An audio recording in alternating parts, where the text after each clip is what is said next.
Assalamualaikum warahmatullahi wabarakatuh. Perkenalkan, nama saya Cecilia Novianti Kandau dari Prodi S1 Gizi ITS PKU Muhammadiyah Surakarta.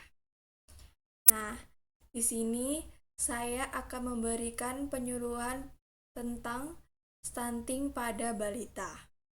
Nah, sebelum kita masuk, apakah ibu-ibu di sini ada yang mengerti apa itu stunting?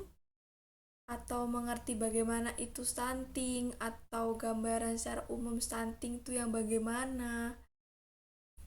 Nah, ya, jadi pada belum tahu ya stunting itu apa.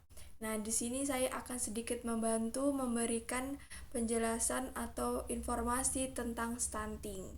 Nah, kita langsung aja ya masuk pada materi. Nah, stunting pada balita. Apa sih stunting itu?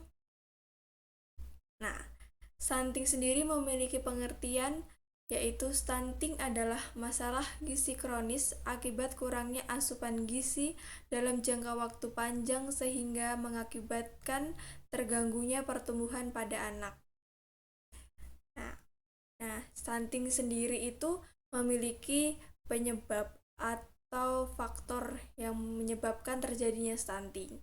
Nah, penyebab stunting sendiri yaitu ada kurangnya asupan zat gizi pada masa kehamilan, kemudian ada sanitasi yang buruk, kemudian ada kurangnya pelayanan kesehatan, dan kurangnya pengetahuan ibu. Nah, mungkin di sini karena kan anak itu lebih banyak dipegang sama ibunya, kemudian lebih banyak berinteraksi sama ibunya, jadi mungkin ada beberapa faktor yang disebabkan karena pengetahuan si ibu.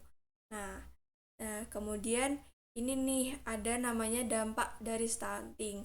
Nah, dampak dari stunting sendiri itu ada yang pertama pertumbuhan dan perkembangan anak terhambat.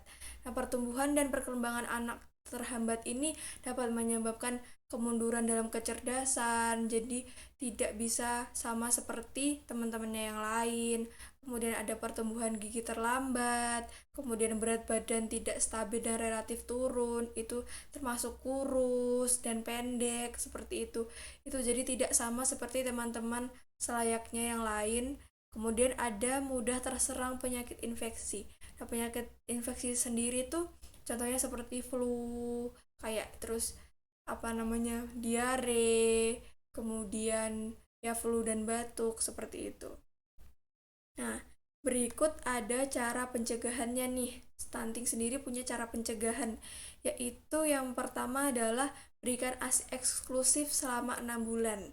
Ya, kemudian selanjutnya baru diselingi dengan empasi atau makanan pendamping. Kemudian ada penuhi asupan nutrisi saat kehamilan.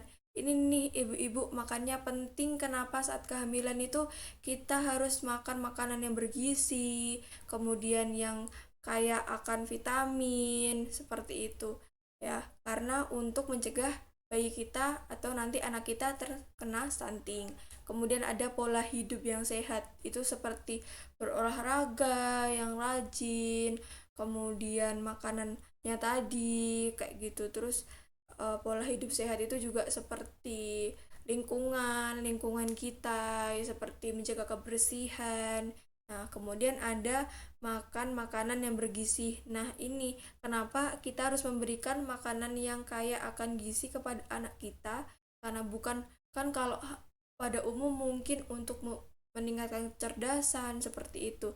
Nah, ini juga bisa mencegah stunting karena stunting itu emang dampaknya sangat berpengaruh ya Bu pada prestasi anak kita kayak gitu. Makanya perlu dicegah.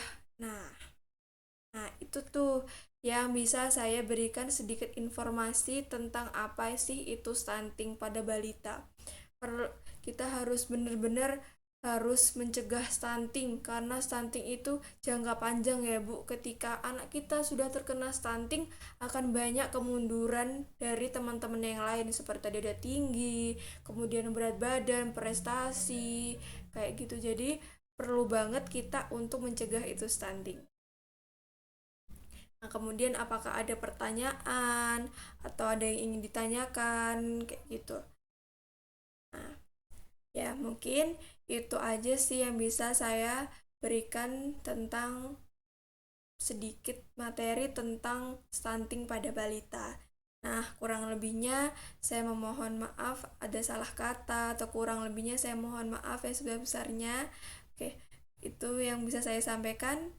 Wassalamualaikum warahmatullahi wabarakatuh.